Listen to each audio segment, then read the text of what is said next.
Hey everybody, Dr. CLH here, Dr. Harris here. It's important to move with forgiveness, guys. It's not okay to not forgive. It's not okay to talk about you're going to forgive and not forget because what you're doing is you're arresting yourself. You are the main character.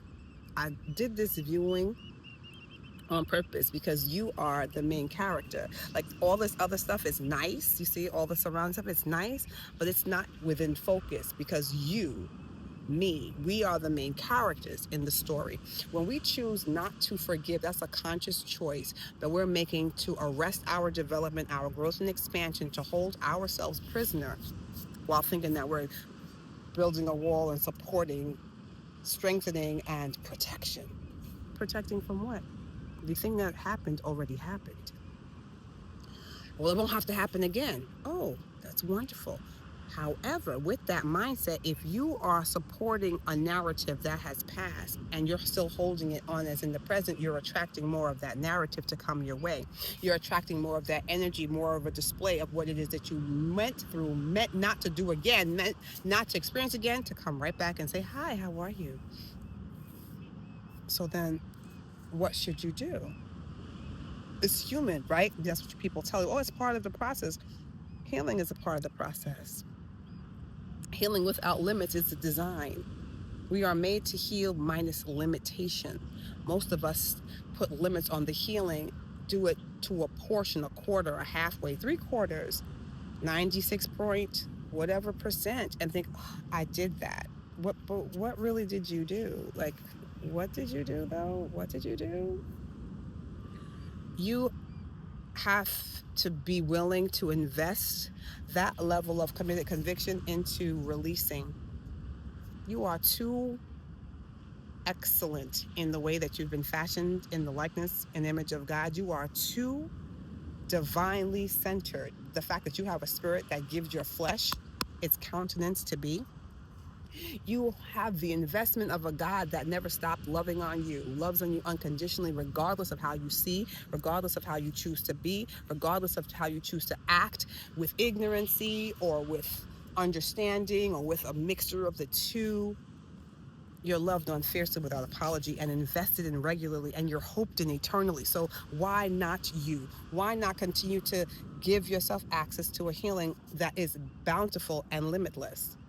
Why would you come and put a cap, a limit, a ceiling on how much you are willing and what you're able to heal from and the depth by which it can go?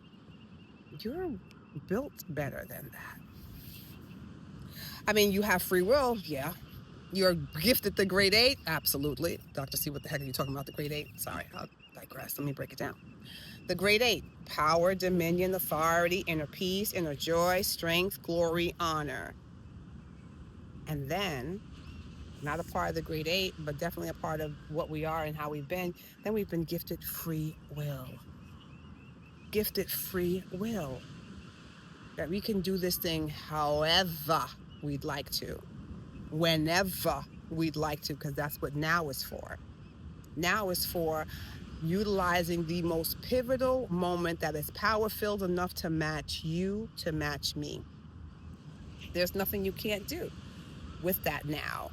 Understand that there's a portion of the I am that made everything that resides within you. So there's nothing that you can't do except for what you tell yourself, because we create law for ourselves. So if that is true, and it is, then let us create support for the more. Let us create a wonderful experience where we are choosing to stay committed to our healing process, regardless of how it may look, regardless of how popular it may be, how trendy or not trendy it may be with others in the eyesight, in earshot, in our community, earthly community. Listen, healing is for everyone that's interested. The investment that's been made for you, into you, by the one that's seeing all the things, the one that made everything, is worth your taking an attention and saying, what about me? Where am I with this investing? I've been made worthy. I've been made deserving. I've been made worthy. I've been made deserving. I've been made in the likeness and image. So there's really nothing that I can't do because I'm made in the likeness and image of God, and I've been gifted free will. So it's really up to me what I will experience and what I choose not to experience. And if healing is for me, why am I shunning aspects of it? These are questions I'd like you to ask you. I'd like you to be more in the truth that is not subjective than that which is. I'd like you to be in a space of moving with grace and mercy than shunning it and neglecting things willfully so that you don't need to go through I don't need to go through that. But you do if you keep seeing it cycling. If all the things show up with one theme, it's not because there's something wrong with the people around you, and then there's nothing wrong with you. It means that there's a lesson to be learned. That's why forgiveness needs to be entered into with an understanding that it is something that is required to support us in our move through so that we don't become the best jailer that we can be for ourselves, thinking that I'm guarding myself against the pain, I'm guarding myself against this happening again. Really? Because you have Jedi mind tricks that's going to stop the free will of another person? Even if you have a chopper, you're gonna have to get to it and get blowing on it. You got to click that thing back. And even with that, if it's because you able to connect one of the elements of the ammunition to a body, don't mean that body's gonna fade out and go to the king or wherever that entity once it drops the flesh is going. You have to be willing to do the work because forgiveness is a power move about you. It's not about anybody else. It's a power move that you have a relationship with your growth and development that you're not going to abandon, that you're not going to betray because of somebody else's story, because of your own swearing to your hurt, but not swearing to your healing. You're pledging allegiance to the pain, but not pledging allegiance to the growth and development of the healing.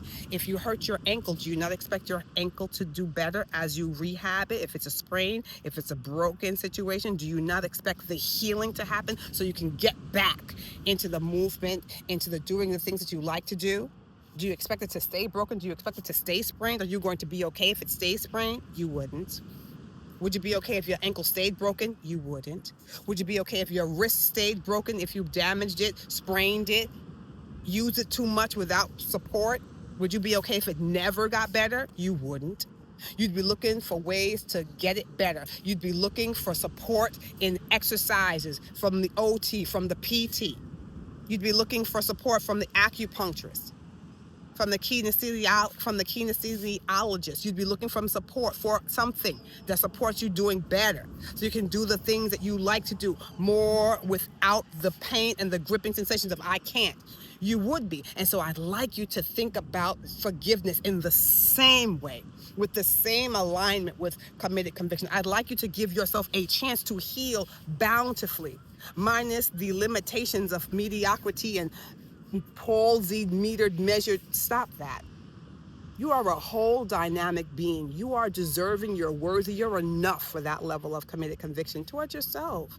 It's a power move about you. It's never going to be about anybody else. People are going to do what they do, the same way you're going to do what you do. So I want you to do the best that you can do, living your best zen, because the peace that you're looking for, honey, ain't outside you. It starts within you, in that heart space, connecting with that right mind space, and then falling in line from that space. Do you understand?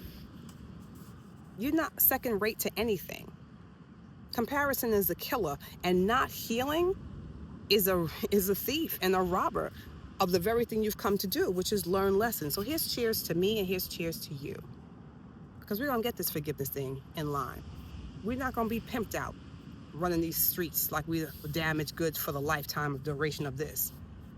Yeah, things happen. Growth and development does too. Which portion are you pledging your allegiance to? Your pain or your healing? God said you're worth it. And I believe, like God believes, that you're worth it. And that hope that he has that springs eternal. Tap into that. I'll see you later. Thanks for joining in to the Dr. Harris channel. And I'm looking forward to hearing any and all of your comments. Later, guys.